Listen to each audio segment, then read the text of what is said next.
अस्सलाम वालेकुम सब दोस्तों को मेरी तरफ से। आज का जो मेरा टॉपिक है वो ये है कि अब टेम्परेचर बढ़ता जा रहा है और गर्मी तेज़ आहिस्ता से तेज़ हो रही है और बढ़ती जा रही है। जैसे जैसे गर्मी ज़्यादा होती है तो एक प्रॉब्लम हर बंदे को तकरीबन फेस करना पड़ता है। कबूतर दाना कम खाना शुरू कर देते हैं और वो पानी ज़्यादा पीते हैं, ठीक है, या दो दाना हम देते हैं जैसे बाजरा, गंदम, ठीक है, और चना, ये जो चीज़ें भी हम देते हैं हमें भी ये नहीं पता होता कि कम्बिनेशन क्या करना है, दाने को किस तरीके से रखना है। तो हमारे दाने में भी गर्मी होती है। तो कबूतर क्या होता है, दूसरा गर्मी है, खुडे गर्म और हीट होती है।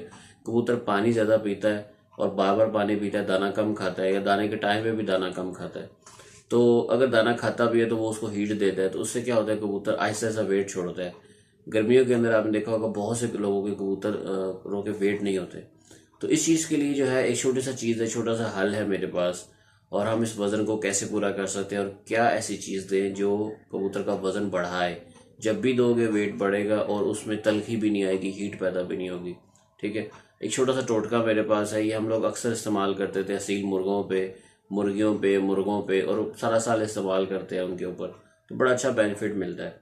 यहाँ पे भी वही चीज़ जो है मैं अपने घर में इस्तेमाल करता हूँ। मैं आपको अपने कबूतरों को खाता हुआ भी दिखा सकता हूँ। आपने करना क्या है, आपने जो पिछले दिन की जो हम खाना खाते हैं, जो रोटी बचती है, ठीक है, जो रोटियां बच जाती हैं पिछले दिन की, ठीक है, शाम के टाइम जो भी बचे वो आप पानी में भिगो के रख दो, ठीक है। अगले दिन सुबह उस रोटी से जो पानी में 10-12 घंटे 8 घंटे पानी भिगोई रहे, वो काफ़ी नरम हो जाएगी और काफ़ी जो है ना वो उसका जो असर बेहतर हो जाएगा। वो रोटी आपने उन कबूतरों को नाश्ते में दे दो या दिन के टाइम दे दो, जब आपको टाइम मिले आप वो रोटी कबूतरों को खाने के लिए दो, ठीक है। शुरू में आपका कबूतर नहीं खाएगा, एक पक्की बात है। शुरू में कबूतर को आदत नहीं है, 1-2 दफ़ा वो कोशिश करेगा फिर छोड़ देगा। लेकिन आहिस्ता आहिस्ता वो जब डेली आप उसको दोगे, थोड़ा सा भूखा रखोगे, खिलाओगे, तो वो लाजमी खाएगा। तो आहिस्ता आहिस्ता उसको आदत पड़ जाएगी। फिर एक टाइम आएगा आप जितनी रोटी दोगे वो सारी खा जाएगा। रोटी पानी में भिगो देने से एक तो उसकी जो हीट होती है उसमें कमी आ जाती है, कंट्रोल आ जाता है। दूसरा, पानी में भिगोने की वजह से वो रोटी इस तरह बन जाती है कि उससे वेट इंक्रीज होता है, वेट गेन होता है। हम असील मुर्गों को, मुर्गियों को जो घरों में इस्तेमाल रखी जाती हैं उनको हम देते हैं, तो वो उनका भी वेट बढ़ता है। तो आप कबूतरों को ये रोटी भिगो के दे दो, इंशाल्लाह आपके कबूतरों का वजन बढ़ना शुरू हो जाएगा। ये सिंपल चीज़ है, कोई बड़ा ऐसी चीज़ नहीं है, लेकिन ये वो चीज़ें जो आपकी बच जाए, रोटी बच गई पिछले दिन की, ठीक है, तो वो आप दे सकते हो। जो मैं बात कर रहा हूँ पिछले दिन की रोटी, जो एक होती है फ्रेश रोटी, आप फ्रेश रोटी पका के पानी भिगो दो, वो दे दो, वो अपनी जगह असर करती है। लेकिन जो एक रात पहले, एक शाम पहले जो रोटी बच जाती है हमारे पास, या बच गई, इस्तेमाल नहीं हुई, उसमें ज़्यादा ताकत होती है।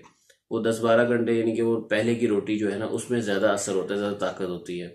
तो अगर आप बोरे बना के दो तो वो रोटी के बोरे जो है वो ज़्यादा असर करते हैं, ज़्यादा ताकत देते हैं। दूसरा, अगर आप उनको पानी में भिगो के इस्तेमाल करो तो कबूतरों का वज़न बढ़ता है, ठीक है। शदीद टेम्परेचर में कबूतर खुशी से खाएगा, जब आदत पड़ जाएगी तो खुशी से खाएगा, ज़रा भी नहीं छोड़ेगा, ठीक है। वो रोटी खाएगा, उसका वेट बढ़ेगा और आहिस्ता आहिस्ता जो है ना आपको ये प्रॉब्लम कि कबूतर दाना खुल के नहीं खा रहा, वो इशू आपका हल हो जाएगा, कबूतर खुल के दाना खाएगा। इसके बाद आप जो दाना इस्तेमाल कर रहे हो, जो भी डालोगे वो भी खाएगा, ठीक है। अगर उसको कम खा रहा है तो इसको ज़्यादा खाएगा। तो इससे क्या होगा, कम से कम हमारा मकसद है कबूतर का पेट भरना, कबूतर के पेट में कुछ ना कुछ जाए, उसका वेट बढ़े, उसका जिस्म में जो है ना वो फ्रेशनेस आए, यानी खाए पिए जिस्म बने।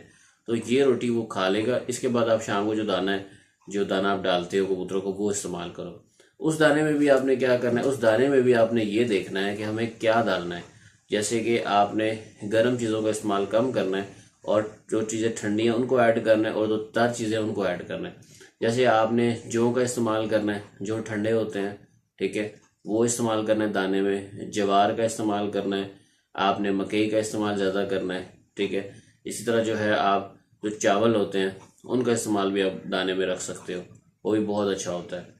और दूसरा ये कि आप इसी चीज़ के साथ जो दूसरी चीज़ें होती हैं, अगर बाजरा इस्तेमाल कर रहे हो, गंदम कर रहे हो, उनको भी ऐड करो, लेकिन इन चीज़ों को ऐड बीच में बढ़ा दो। खुरदम का ऐड भी कर सकते हो। और जो ऑयल वाली चीज़ें होती हैं जैसे कि सरसों होती हैं, जुमिया होती हैं, इनको भी आप दाने में ऐड कर लो, हल्का फुल्का ऐड कर लो। लेकिन आपने मकई का इस्तेमाल ज़्यादा करना है, जौ का इस्तेमाल बीच में ऐड कर लो। इन चीज़ों के इस्तेमाल से आपका कबूतर शदीद गर्मी में भी जो दाना खाएगा, दाने की वजह से वो तलख नहीं होंगे, ठीक है। आमतौर पर क्या होता है, जो दाना खाता है उसकी वजह से कबूतर के अंदर हीट पैदा होती है, गर्मी पैदा होती है, फिर वो बार बार पानी के पीछे भागता है। तो तेज़ गर्मी में, शदीद टेम्परेचर में आपने ये चीज़ें दाने में ये इस्तेमाल कर लेनी है। और दूसरी तरफ जो है जो रोटी के जो मैंने आपको रोटी जिस तरीके से बताई है उस तरीके से इस्तेमाल करो, इंशाल्लाह आपका ये प्रॉब्लम सॉल्व होना शुरू हो जाएगा।